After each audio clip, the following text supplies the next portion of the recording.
Start કરીશું gastro ઇન્ટેસ્ટિયલ system, જે new chapter છે.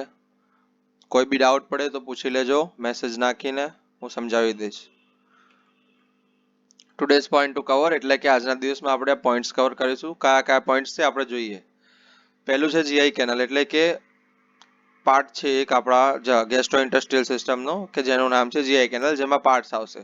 પછી ખોરાક સિસ્ટમનું કાર્ય, ખોરાક સિસ્ટમનું શું કાર્ય છે એ આપણે જોઈશું. પછી મેટાબોલિઝમ એટલે ડેફિનેશન છે, શેની ડેફિનેશન છે આપણે ચેક કરીશું આગળ. પછી મેસ્ટિકેશન એટલે કે ચાવવું. બાઉલ્સ એટલે ખાઈને આપણે જે ખાવાનું ખાઈએ એના બાઉલ્સ ક્રિએટ થાય, કેમના ક્રિએટ થાય એ આપણે આ ચેપ્ટરમાં જાણીશું આગળ. ડાયજેસ્ટિવ સિસ્ટમ હેવ 5 પ્રોસેસ એટલે કે આપણે જે ડાયજેસ્ટિવ સિસ્ટમ છે જેમાં ખાવાનું પાચન થાય છે એની 5 પ્રક્રિયા છે. 5 પ્રક્રિયા પછી જ ખાવાનું પચે છે બોડીમાં. સ્ટમક 4 ટાઈપ્સ ઓફ જ્યુસ એટલે કે આપણું જે પેટ છે સ્ટમક એ 4 ટાઈપના જ્યુસ ધરાવે છે. કયા કયા છે આપણે આગળ જોઈશું ચેપ્ટરમાં. પછી સ્મોલ ઇન્ટેસ્ટાઇન એટલે કે નાનું આંતરડું, લાર્જ ઇન્ટેસ્ટાઇન એટલે મોટું આંતરડું. પછી જે how to digest our food એ એક ક્વેશ્ચન છે મોટો, જે આપણે લાસ્ટમાં વાંચીશું. જીઆઈ કેનાલ જોઈએ પહેલા. જીઆઈ કેનાલમાં પહેલું હવે માઉથ એટલે મોઢું. અહીંયા તમે જોઈ શકો છો માઉથ. પછી છે ઓરેફેરેક્સ એટલે કે મોઢાની જગ્યા, ઓરલ કેવિટી. પછી એપિગ્લોટિસ એટલે એક એવું પોલીસ જેવું કામ કરતું એક આવે ઓર્ગન, એક એવું આવે, હા ઓર્ગન આવે જે શ્વાસ નળી અને અન્ન નળીની વચ્ચે સ્ટક થયેલું હોય. એટલે કે જ્યારે ખાવાનું આપણે ખાતા હોય ત્યારે એ ખાવાનું આપણે અન્ન નળીમાં જ જવા દેવાનું હોય, ત્યારે એ રહ્યો શું કરશે કે શ્વાસ નળીની ઉપર પડી જશે, અને જ્યારે શ્વાસ લેવાનો ટાઈમ હોય ત્યારે એ અન્ન નળી પર પડી જશે. પછી છે ફેરેક્સ એટલે વોઇસ બોક્સના ઉપરનો પોર્શન આવે. પછી એસોફેગસ એટલે કે અન્ન નળી. પછી સ્ટમક એટલે આપણું જઠર.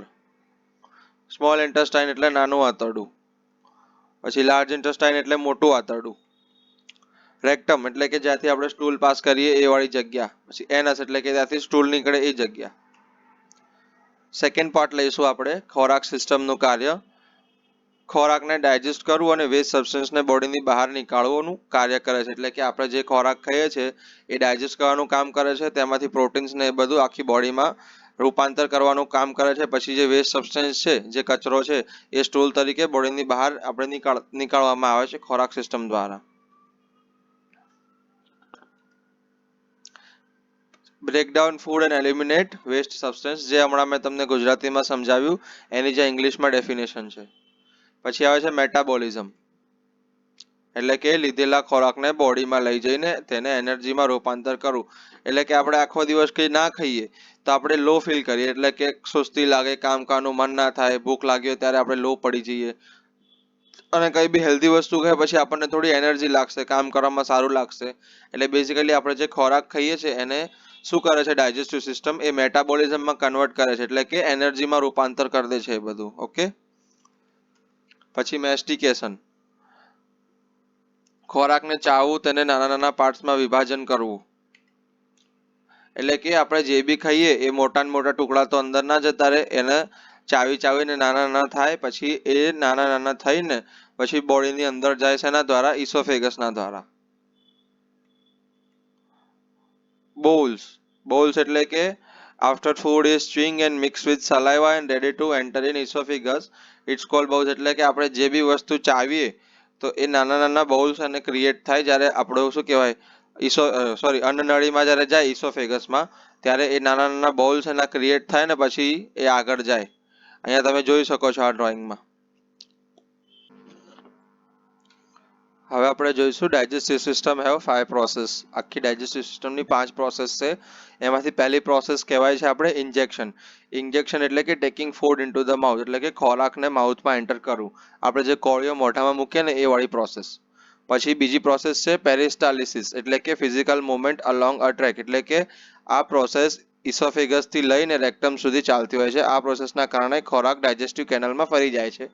દેટ મીન્સ કે આપણે મોઢામાં ખોરાક નાખીએ ત્યાંથી લઈને આપણે સ્ટૂલ પાસ કરીએ, જે કચરો બોડીની બહાર નીકળીએ ત્યાં સુધીની આખી પ્રોસેસને કહેવાય છે પેરિસ્ટાલિસિસ. પછી આવે છે છેલ્લું નહીં, ત્રીજા નંબરનું ડાયજેશન, એટલે કે mechanical and chemical process breakdown and breakdown a food it's called digestion, એટલે કે ખોરાકને મિકેનિકલ અને કેમિકલ પ્રોસેસ કરીને ખોરાકને ઓબ્ઝર્વેશન કરવામાં મદદરૂપ કરે છે. એટલે કે આપણું જે ખોરાક ખાઈએ એને મારી મચડીને તોડીને અંદર બોડીમાં એમાંથી જે બી કામની વસ્તુ છે જેમ કે પ્રોટીન્સ છે, વિટામિન્સ છે, મિનરલ્સ છે, એ બધું બ્લડમાં જશે અને બધું એબ્ઝોર્બ થશે, બાકીની પ્રોસેસ થશે ત્યાં, અને પછી જે કચરો હશે એ બહાર નીકળી જશે, એ રીતની. પછી ચોથું છે observation. Passage of food from digestive trunk can transfer into energy, એટલે કે ખોરાકને ડાયજેસ્ટિવ ટ્રંકમાં પસાર થયા બોડીને જરૂરી હોય તેવા સબસ્ટેન્સ પદાર્થ બોડીમાં જતા રહે છે, એટલે ખોરાક દ્વારા એનર્જી જોડે તેનું ઓબ્ઝર્વેશન કહેવાય. એટલે કે આપણે જે બી ખાઈએ એમાંથી જરૂરી સબસ્ટેન્સ એટલે કે સારા પદાર્થો લાઈક પ્રોટીન્સ છે, વિટામિન્સ છે, જે આપણને જરૂરી હોય છે બોડી માટે, એ બધા એમાંથી અલગ પડી જશે અને એમાંથી બાકીનું વધેલું જે હશે ઓબ્ઝર્વેશન કરવાનું હશે એનું શું થશે, બોડીમાં એનર્જી આવી જશે ખાઈને, બરોબર. હવે પાંચમી પ્રોસેસ છે ડેફિકેશન, એટલે કે elimination of indigestible substance from body, એટલે કે આપણે જે બી ખાઈએ એ સ્ટૂલ વાટે બહાર નીકળી જાય બોડીની ટોયલેટ વાટે, એને કહેવાય, એ પ્રોસેસને કહેવાય છે ડેફિકેશન, એટલે કે હવે જે ખોરાકનું પાચન થઈ શકતું નથી તે વેસ્ટ તરીકે બોડીની બહાર રેક્ટમ દ્વારા જતું રહે છે, તેને ડેફિકેશન કહેવાય છે.